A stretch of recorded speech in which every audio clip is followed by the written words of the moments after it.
warahmatullahi wabarakatuh. Halo sahabat FGLSN, salam literasi. Ayo membaca bersama.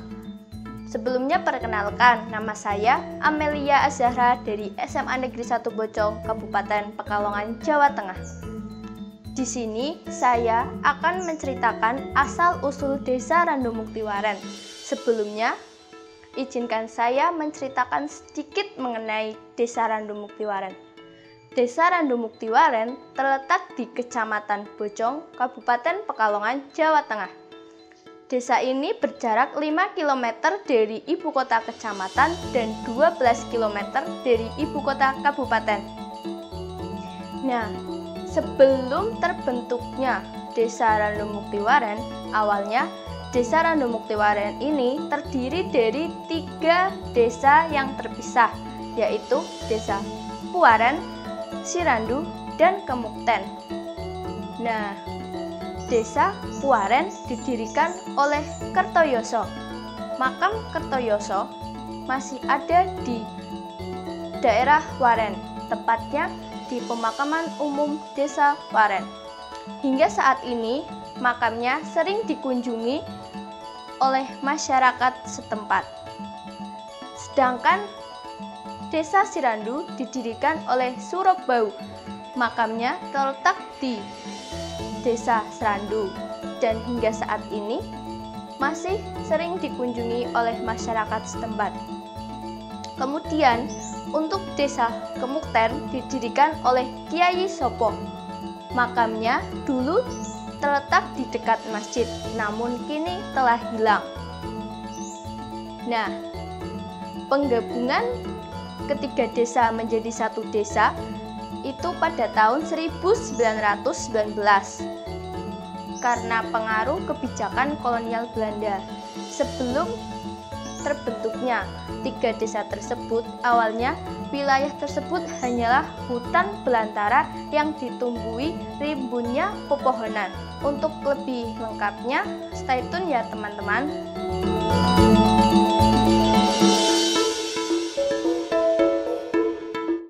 Assalamualaikum warahmatullahi wabarakatuh.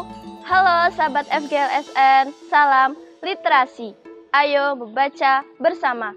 Bagaimana kabar kalian semua? Tentunya sehat dong.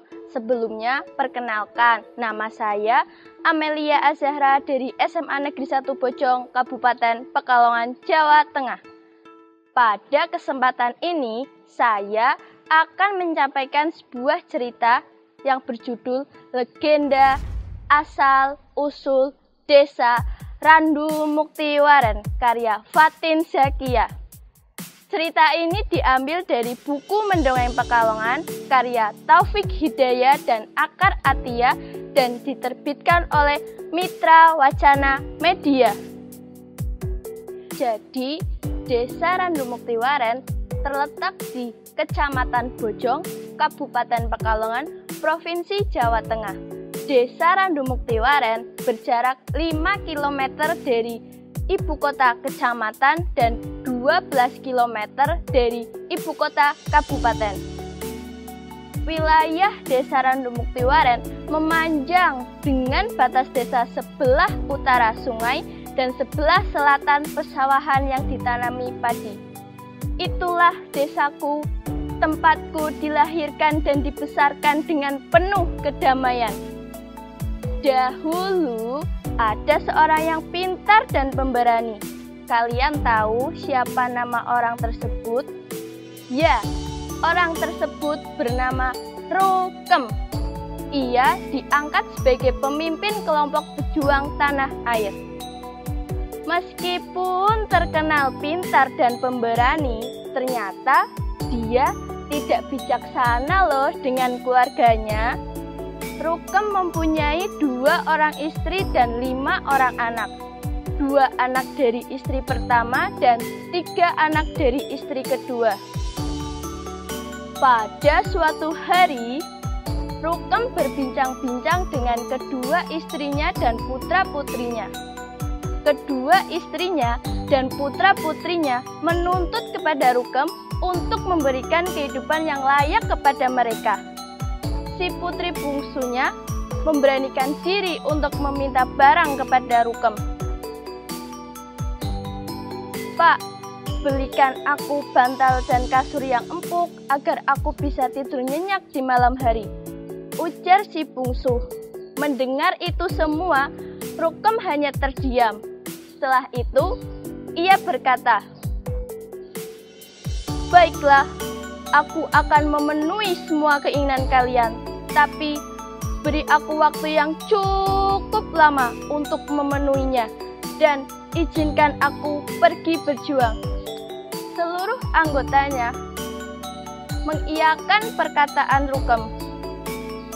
Pada suatu hari, Rukem dan teman-temannya pergi menjelajahi daerah-daerah pelosok untuk dijadikan markas persembunyiannya dan berharap kolonial Belanda tidak dapat mengetahui keberadaannya.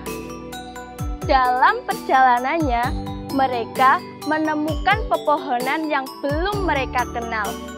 Kemudian mereka bertemu dengan lelaki tua, dan lelaki tua itu menjelaskan bahwa pepohonan tersebut bernama pohon randu, yang buahnya bisa dijadikan isi bantal dan kasur.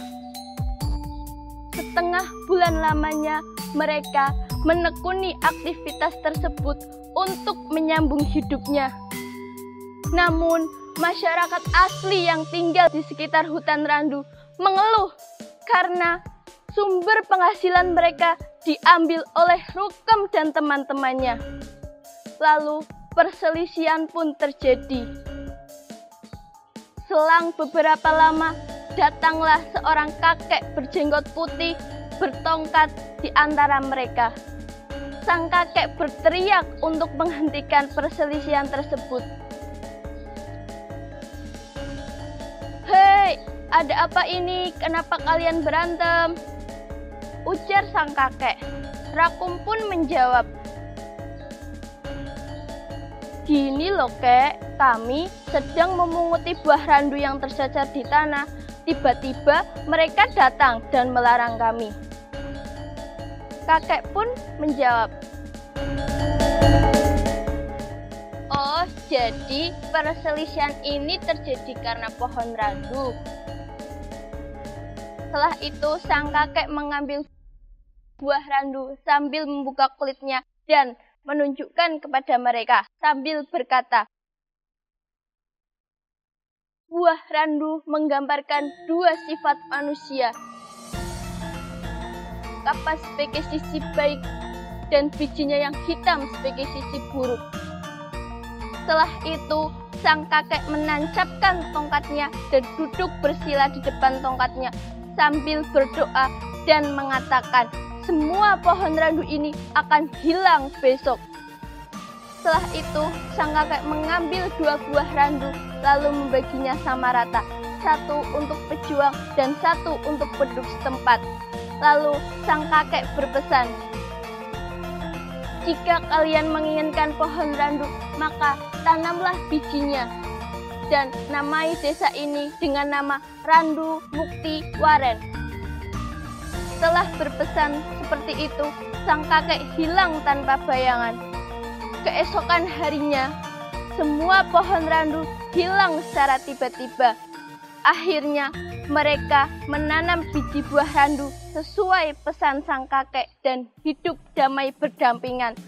Lalu, mereka sepakat menamai desa ini dengan nama Randu Mukti Waren.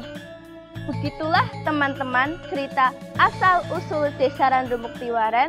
Tentunya dari cerita ini kita mendapatkan pelajaran bahwa kita sebagai manusia tidak boleh serakah dan setiap manusia di bumi ini tidaklah sempurna, pasti memiliki sisi baik dan buruk tersendiri. Sekian dari saya, kurang lebihnya saya mohon maaf. Terima kasih sahabat FGLSN, salam literasi. Ayo kita tingkatkan lagi kegiatan literasi ini. Wassalamualaikum warahmatullahi wabarakatuh.